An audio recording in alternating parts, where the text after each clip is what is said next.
ଏଇ କିଛି ଦିନ ତଳର କଥା। ମୋ ବୋଉ ମତେ ସକାଳୁ ସକାଳୁ ଫୋନ କରି ଉଠଉଛି, ଯୋଉଟା ବି ସେ ଆଗରୁ କରେ। କିନ୍ତୁ ଏବେ ଦିନରୁ ଗୋଟେ ଦିନକୁ ସେ 6ରୁ 7 ଥର ମତେ ଫୋନ କରୁଛି। କେତେବେଳେ ଏମିତି ମଜାକିଆ ମଜାକିଆ କଥା କହିଦବ, ଆଉ ଆମେ 2 ଜଣ ମା ପୁଅ ମିଶି ହସିଦେବୁ। ପୁଣି ସେ ତା ବାଟରେ ଆଉ ମୁଁ ମୋ ବାଟରେ। ହେଲେ ମୁଁ ତାକୁ ଦିନେ ଏମିତି ପଚାରିଲି ଯେ, ବୋଉ ତୁ ମତେ ଏତେ ଥର ଫୋନ କାହିଁ କରୁଛୁ? ତୋର ସେଠି ମୋ କଥା ମନେ ପଡୁଛି କି? ନା ତତେ ଏକୁଟିଆ ସେଠି ଭଲ ଲାଗୁନି? ସେ ମତେ ଉତ୍ତରରେ ଦଉଛି ଯେ ତୁ ଆମର ବେଶୀ ଭାବିବା ଦରକାର ନାହିଁ, ଏତେ ବି ପଢିବା ଦରକାର ନାହିଁ, ଯେତିକି ପାରୁଛୁ ସେତିକି ପଢ। ଏକ୍ଜାମ ଏଥର ହେଇନି, ଆରଥର ହବ।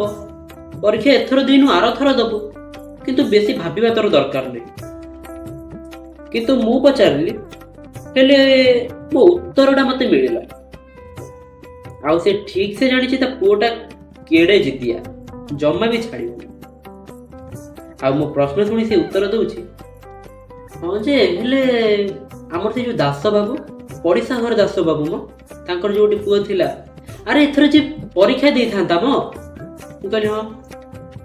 ନା ସେଇ ବେଶୀ ପରୀକ୍ଷା ପାଇଁ ବେଶୀ ପଢି ପଢି ଆଉ ବେଶୀ କଣ ଭାବିଦେଲା, ତାକୁ ଗୋଟେ କି ରୋଗ ହେଇଗଲା, ଆଉ ସେ ସୁଇସାଇଡ କରିଦେଲା। ଆଉ କହୁଛି କେଡେ ନିର୍ବୁଦ୍ଧିଆ ପିଲାଟା ଯେ ମରିଗଲା। କାହାର କଣ ଗଲା?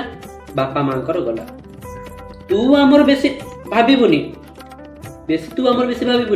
ଯେତିକି ପାରିବୁ ସେତିକି ପଢିବୁ। ଏକ୍ଜାମ ଏଥର ଦେଇନୁ, ଆରଥର ଦବୁ। ଏତିକି କହି ମୋ ଫୋନ କାଟିଦେଲା।